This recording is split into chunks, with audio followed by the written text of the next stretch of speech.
Hi everybody, this is Dr. Bricker here with a homework help video for homework number 10, which is over chapter 29. And this is the first question. The Paskin series is analogous to the Balmer series, but with m is equal to 3. So Balmer is m is equal to 2. Here m is equal to 3.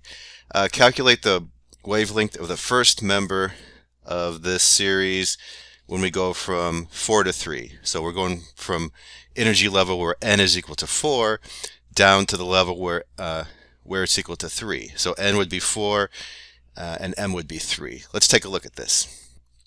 Okay, so here's the formula that we have. So wavelength 91.1 nanometers divided by 1 over m squared minus 1 over n squared. So be careful that it's 1 over m squared minus 1 over n squared. If you happen to reverse it, you'll get a negative answer and you'll know you did something wrong. So here, just put in these values for 4 and 3. Let's do this one time. Wavelength then would be 91.1 nanometers divided by 1 over 3 squared, don't forget to square it, minus 1 over 4 squared. Okay, and then you could see that the denominator is actually going to be positive because this 1/3 squared is bigger than 1/4 squared. Okay, so put the numbers in and you get an answer for that one. Let's go back to the homework assignment. Okay, good. So this one you actually have to enter the units, so we'll have this in nanometers here. Same idea for these other ones. We're going from 5 to 3 and from 6 to 3. Okay, and then after you complete those parts, you can take a look at this hidden part. And then what part of the electromagnetic spectrum are these in? So once you get the answers here, you can take a look at the spectrum and see where these are. I said nanometers for the units here. Probably that's the way to go. If you want to just put them in meters, you could do that as well. Okay, let's take a look and see what the next one is. By the way, if you want to, just a reminder, it's the last homework set, so I don't know how good this reminder is. But anyway, if you click review here, this will take you to the section of the book, and all these formulas are there. Okay. Next one, the wavelength in the hydrogen spectrum when m is equal to 1 form a series of spectral lines called the Lyman series. Calculate the wavelength of the first member of the Lyman series. Let's take a look at that. Okay, so the first member would be when you go from n is equal to 2 down to 1. So we're going from 2 to 1. That would be the first member. The next member would be going from 3 down to 1, and etc. So it's the same formula that you have here, 91.1 nanometers, 1 over m squared minus 1 over n squared. And we're ending up when we're going down to the level where we have 1 here. Okay, so same idea, same formula, just have to realize that you're going from 2 to 1 to get the first one. And then the same sort of thing with the higher ones. Okay, here's the next problem. How many electrons are contained in lithium-6 here? Let's take a look at the periodic table, which is nice and handy right here. Okay, so it opened up nicely. Here we have lithium. The 3 here means that there's 3 protons. So it's lithium because it has 3 protons. Just like hydrogen is hydrogen because it has 1 proton. Over here it's helium because it has 2 protons. Okay, so they're telling us it's lithium-6. So if you've got 3 protons, because it's lithium, you must have to have 3 electrons for it to be neutral. They should have said in the assignment for it to be neutral. Let's take a look back at the actual assignment. And in a way, I suppose they are, because this doesn't say like 6 lithium plus 1 or plus 2 or anything like that. So the implication is that it's neutral. So 3 electrons would make it neutral. How many protons? So there's got to be 3 protons. That's what makes it lithium. How many neutrons? Okay, so if there's 3 protons and we have a total of 6 in the nucleus, there must be 3 neutrons then. Okay, let's just see one more of these. How many electrons are contained in carbon-13 plus? Okay, so again, when you look back at the periodic table, carbon has 6 protons, right? That's what makes it carbon. So it has 6 protons. It must have 7 neutrons for that to add up to 13. So we've got 6 protons, but the net charge on here is plus. So there's one more proton than electron. So if you got 6 protons, there must be 5 electrons to make this, plus here. And then the rest of them similar to what you just saw previously. Okay, very good. Let's take a look at the very next one.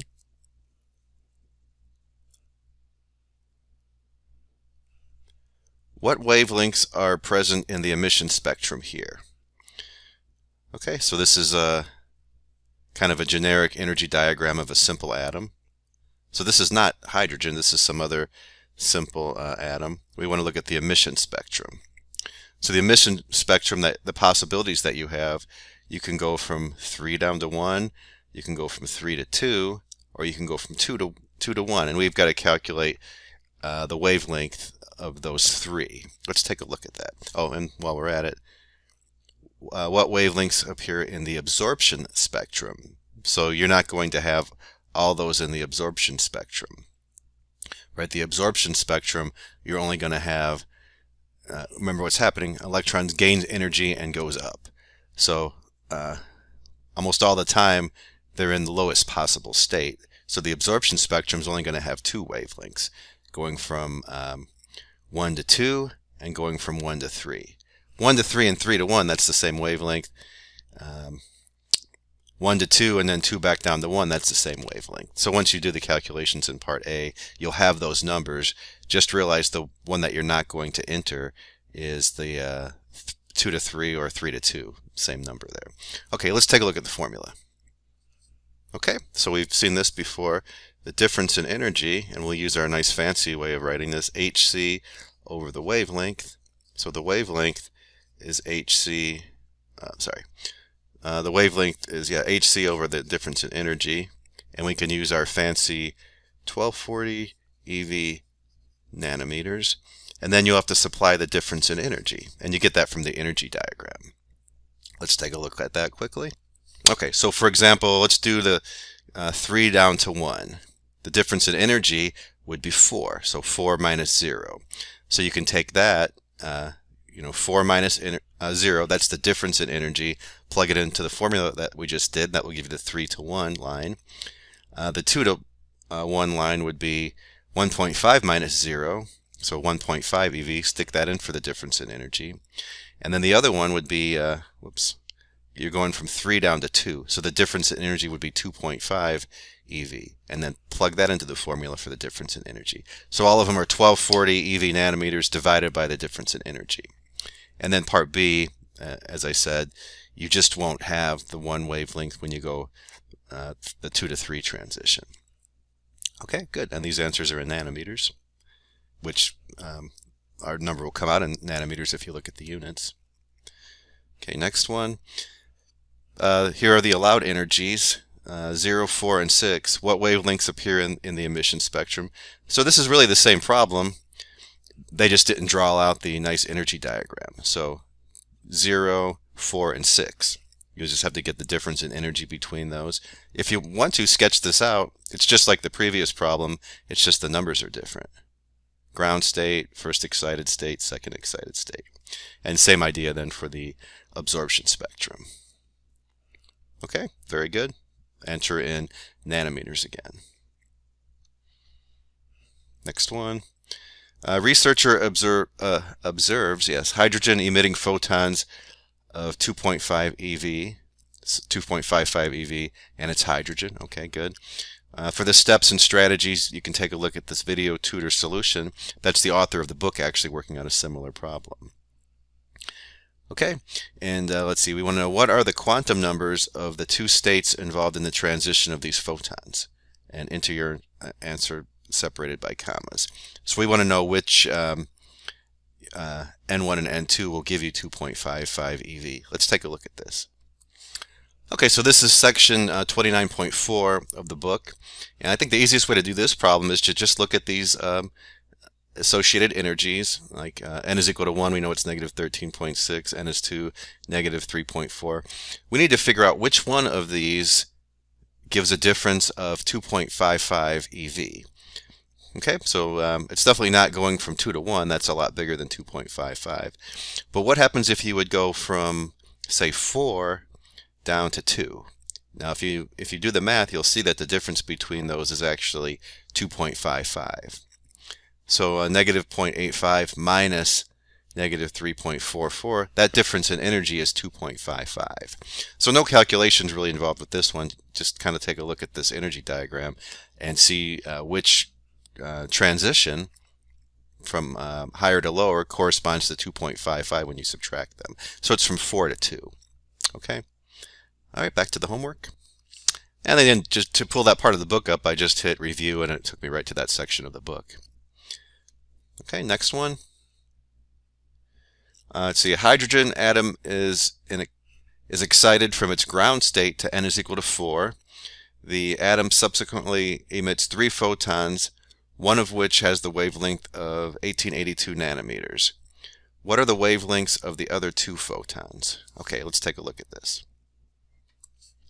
Okay, so we started in the n is equal to 4 state. There has been 3 photons emitted, and apparently the first one, the wavelength is 1882 nanometers. But we don't know what this transition is. We're going to have to figure out what it is. Is it 4 to 3? Is it 4 to 2? Is it 4 to 1?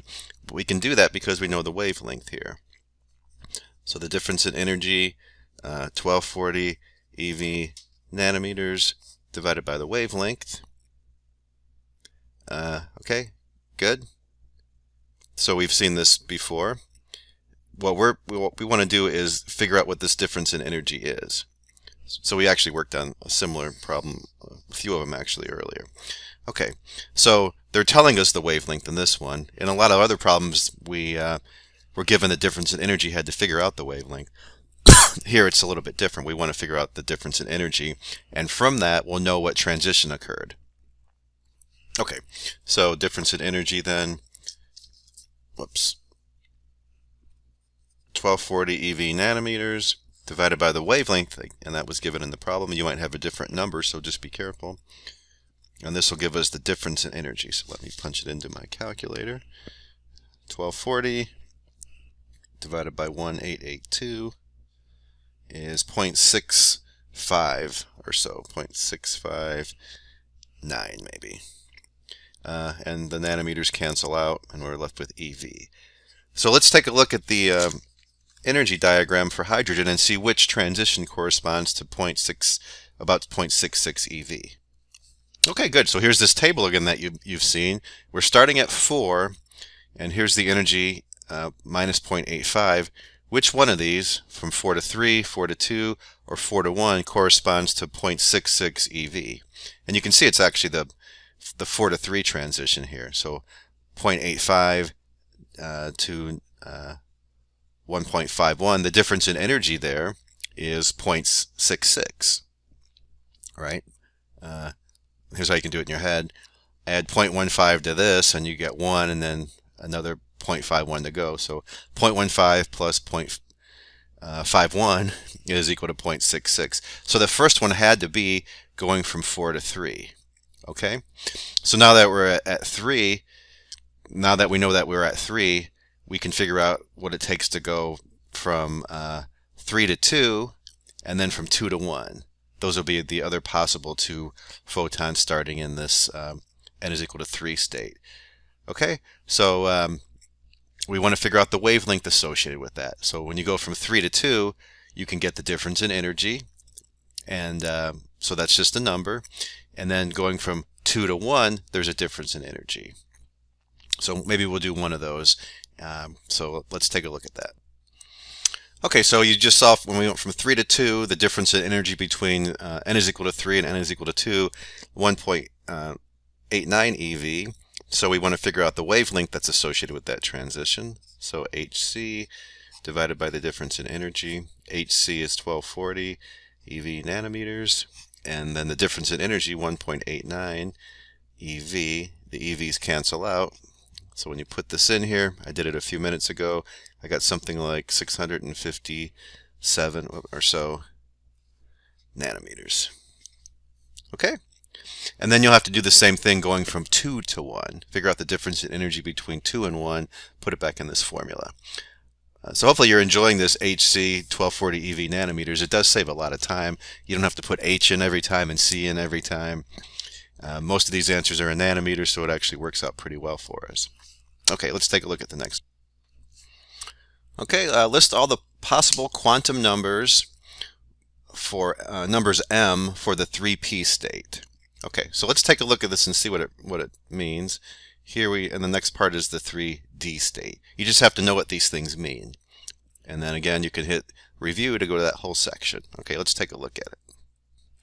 Okay, so a little bit of sort of chemistry. We've got S, P, D, F, the way that the shells fill up. So S means little l is 0, P means little l is 1, D, L, little l is 2, etc. The 3p here, the 3 means n is equal to 3, and the p part tells you that l is equal to, for p, l is equal to 1. Okay, and then once you know what l is, then you can figure out what m is. So m goes all the way from negative l all the way up to positive l in steps. So negative l, negative 1, okay, the next thing would be 0, the next thing would be 1. So those are the possible values for m then. Okay, so let's put this in and see how it works out. Okay, so we want this to be in ascending order, so -1, comma 0, comma 1. Hooray, we got the green there. Okay, so now for the next part, the 3D state. So 3D means n is still equal to 3, but D corresponds to little l being equal to 2, and then little m could go all the way from -2, -1, 0, 1, and 2. Okay, so just keep track of those rules, how all the quantum numbers work together. All right, very next one.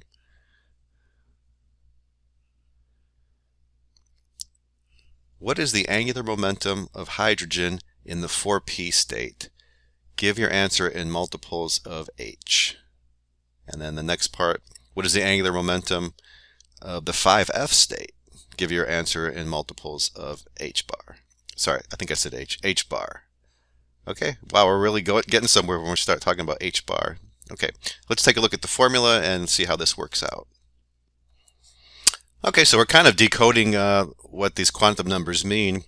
If they tell you the 4p state, let's be complete about this. N is equal to 4.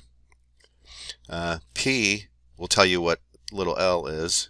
So P means little l is equal to, as we did earlier, this is equal to 1. That's all we need to do to actually solve this problem. So the angular momentum, square root of this whole thing, L times the quantity L plus 1. So that would be 1. And then we've got 1 plus 1 times h bar. Okay, so 1 times 1 plus 1 is 2 h bar. So the square root of 2 h bar is the actual answer. Okay, to be complete, they don't ask about that in this question, but if L is equal to 1, then we know M can be -1, 0, or 1. Again, they don't ask about that. And then each of these could have a spin up plus 1/2 up, or -1/2 spin up or spin down. Okay, so square root of 2 times h bar. Okay, so we can enter it like this. And I need the square root of 2. All right, very good. Excellent. And then the same thing over here. The 5 means n is equal to 5. F means L is equal to 3. Little l is equal to 3. So plug it into that same formula with the radical and come up with h bar. Okay, good. One more problem.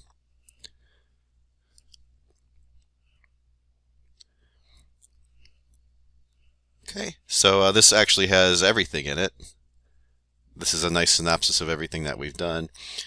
Hydrogen is in the 2p state. Determine its energy in eV. Determine its angular momentum. Determine principal quantum number little l. Actually, we have to do C before we could do B. determine the possible values of M. Okay, let's take a look at this and completely do this problem. Again, this is a great synopsis of this whole hydrogen atom section. Okay, so 2p, what does this tell us? It tells us N is equal to 2. It also tells us, the P tells us that L is equal to 1. And then we know what M can possibly be. All the way from negative L all the way up to positive L in steps. Okay, so the energy of a hydrogen atom is negative 13.6 eV divided by N squared. Okay, so that's not too bad. Negative 13.6 eV, plug in 2 here. We'll do one more step. That's how you get the energy. Because we know little l is equal to 1, we can get the angular momentum. The square root of L plus 1 times h bar. Okay. And I think they asked for little l, which we did, and the possible values for M. Okay. Very good. I think that completes that one. Let's go back and make sure that covers all of it. Okay, so energy in eV, that's good. Angular momentum, though, they want it in joules times seconds. So when you put little l in the formula, you'll get the square root of 2 times h bar. But what is h bar?